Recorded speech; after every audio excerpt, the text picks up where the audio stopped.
Boa tarde. Boa tarde. Obrigada por você ter vindo. Eu que agradeço o convite. Você tem dor de cabeça? Então pode fazer pergunta aqui pelo nosso 964874908, que nós vamos falar sobre este assunto. A minha pergunta, doutor Nilton, é o seguinte: toda dor de cabeça é igual? Não, definitivamente não. As dores de cabeça são causadas por múltiplas causas. A gente vê que na cabeça a gente tem estruturas ósseas, a gente tem estruturas vasculares, a gente tem dente, a gente tem palato, a gente tem várias estruturas e todas elas são passíveis de dor. Então existem mais de 200 tipos diferentes de dor de cabeça. 200? E dor de cabeça e enxaqueca é tudo a mesma coisa? Não, são coisas diferentes. A enxaqueca é um tipo específico de dor de cabeça. Tem como mostrar pra gente? Porque as pessoas falam que dói assim aqui, né? Que parece que vai saltar a tampa da cabeça, as pessoas falam. Né? Mais ou menos assim, incomoda né? muito. É uma dor muito forte. E às vezes as pessoas acham que é algo muito grave está acontecendo. Porque ela tem uma dor de cabeça tão forte assim. Depois de um tempo, a pessoa meio que se acostuma com essas crises e vê que não é uma doença tão grave assim, mas é uma doença comum. Eu acho que, assim, eu tenho como costume fazer com que a pessoa entenda a doença, porque ela, entendendo o que está acontecendo na doença, ela consegue lidar melhor com a doença. Mas já se descobriu qual é a causa da enxaqueca? Exatamente não. Mas tem alguma pista? Tem. A pista está relacionada ao nervo trigêmeo. Onde é que ele está? O nervo trigêmeo fica aqui embaixo, na base do crânio. Bem embaixo, na base do crânio. Vamos virar aqui um pouquinho. Isso. O nervo bem ali. O nervo trigêmeo é responsável, ele controla a contração e a dilatação das artérias. Isso. Fica aqui, ó, gente, esse nervo fica aqui. É aqui que começa tudo. Aí que começa tudo. Então, esse nervo trigêmeo, ele controla a vasodilatação, ou seja, o quanto uma artéria abre e quanto uma artéria fecha. As artérias do cérebro, por exemplo, a gente tem aqui, essas artérias que ficam em volta do cérebro. Esse nervo é que controla? Ele que controla, ele ajuda a controlar. Tá. Então eu vou fazer generalizações aqui. Isso, por favor, que daí a gente entende melhor. Aí ele consegue controlar a quantidade de sangue que entra dentro da cabeça. Esse nervo trigêmeo é muito suscetível a alterações hormonais. E o principal hormônio que está envolvido nesse nervo trigêmeo é o estrogênio. Então, alterações hormonais excitam o nervo trigêmeo e fazem com que aumente a quantidade de sangue que vai para a cabeça, o que causa dor de cabeça. E isso pode acontecer em qualquer momento? Do dia, da noite? Isso pode acontecer em qualquer momento, mas normalmente está relacionado a alguns estressores. Ou seja, algumas situações que funcionam como gatilho. Tá. Situações que estimulam o nervo trigêmeo. Então, como faz parte do sistema nervoso central, ele é suscetível, por exemplo, ao estresse. Então, o estresse, ele aumenta a atividade do nervo trigêmeo e pode desencadear uma crise de enxaqueca. A gente quase não anda estressado, doutor? Não, quase nada. Quase nada. Então, quase por nada, isso que as pessoas quase ficam nada. Tem pessoas que têm enxaqueca toda segunda-feira. Tem um problema porque a enxaqueca, ela causa danos sérios, realmente. A pessoa fica trancada dentro de um quarto, não pode ver claridade, tem náusea, vomita, né? Não se alimenta, falta ao trabalho. É um dano grande. É grande, é uma coisa muito importante. É a principal causa de perda laboral, ou seja, de falta ao trabalho na humanidade. Então, as pessoas ou deixam de ir ao trabalho, ou quando vão ao trabalho, fazem o trabalho sem muita capacidade. Você viu o que ele falou? É da humanidade, viu? Não é só de nós brasileiros aqui, viu? Aqui ninguém está com dor de cabeça, isso é muito bom, graças a Deus. Doutor, qualquer idade pode ter enxaqueca? Criança, por exemplo?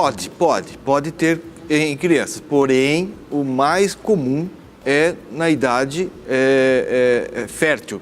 E como é mais comum em mulher, é mais comum em mulheres da menarca, ou seja, da primeira menopausa até... Da primeira menstruação. Isso, da primeira menopausa. Até a primeira menstruação até a menopausa. Até a menopausa. Então, esse é o período de maior incidência. E como tem essa relação com os hormônios, com o estrogênio, é mais comum em mulher. Mas, então, 4 vezes 4 mais por 1. comum em mulher do que em homem. Doutor Newton, ansiedade, pessoa ansiosa, pode ter mais episódios? Sem dúvida, sem dúvida, sem dúvida. O estilo de vida que a gente leva predispõe a ter crise de enxaqueca. Bruxismo. Morder o dente. O bruxismo dá um outro tipo de dor de cabeça. Onde é que dói o bruxismo? Onde é que faz doer? Aqui, ó. Quando a gente abre a boca, Sim, pode isso mostrar trava, aqui. Ah. a pessoa passa a noite travando, e essa articulação, que é a articulação Pode mostrar assim, aqui. Isso. temporomandibular. É aqui que dói. Isso, Porque ela aperta a mandíbula. durante a noite.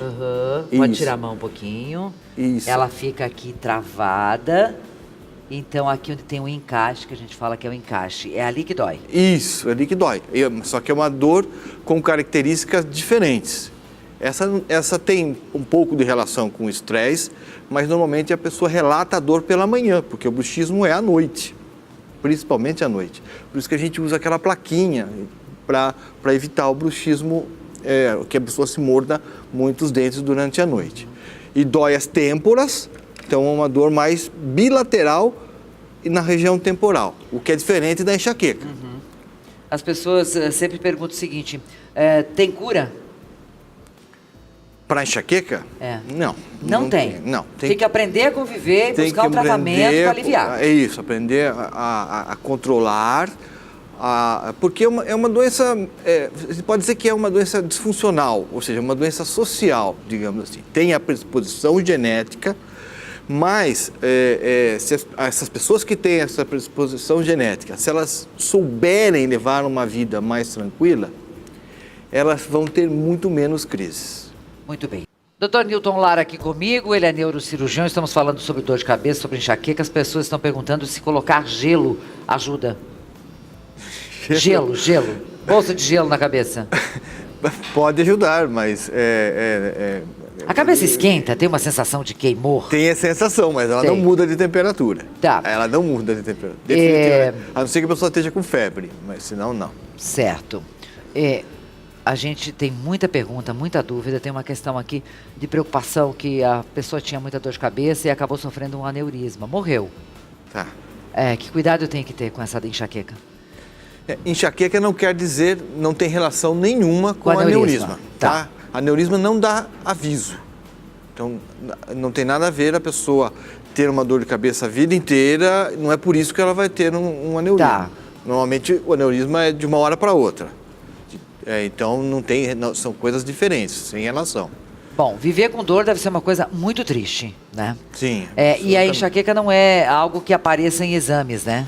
Não, o diagnóstico é clínico, é uma consulta médica baseada na anamnese, nos dados clínicos do paciente e da história familiar, porque tem história familiar para enxaqueca. É meio que hereditário? É meio que hereditário, essa palavra certa mesmo. Meio que hereditário. Não está bem comprovado. Não é todo mundo, não. As filhas de mulheres que têm enxaqueca têm uma probabilidade maior de desenvolver enxaqueca também. Mas não quer dizer que vá ter enxaqueca. Então, melhor procurar um médico. Isso. Procuro um neurologista. Tá. Isso. E vou tomar remédios pro resto da vida. Às vezes sim, às vezes não. Se a pessoa aprender a ter um estilo de vida melhor, ela pode até eventualmente tomar remédio em poucas ocasiões. O que prejudica? Café, chá, cafeína de todas as formas, doce, bebida alcoólica. Isso tudo ajuda a piorar? Tudo ajuda a piorar, mas o importante é a pessoa identificar aquilo que piora para ela. Tá. Porque tem gente que toma café e tem dor de cabeça. Tem gente que quando não toma café, tem dor de cabeça. Enxaqueca. Entendeu? Então, é importante a pessoa saber identificar. Mas é claro que os mais comuns são queijo, bebida alcoólica, café, açúcar. São Vamos as lá? situações alimentar. Queijo, bebida alcoólica, café e açúcar. Coisas que têm muito açúcar. Então, chocolates anota. também. Chocolates. Então, anota aí. Ou você acessa o Dr. Newton pelo www.newtonlara.com.br. Muito obrigada por ter vindo, doutor. Uma boa tarde.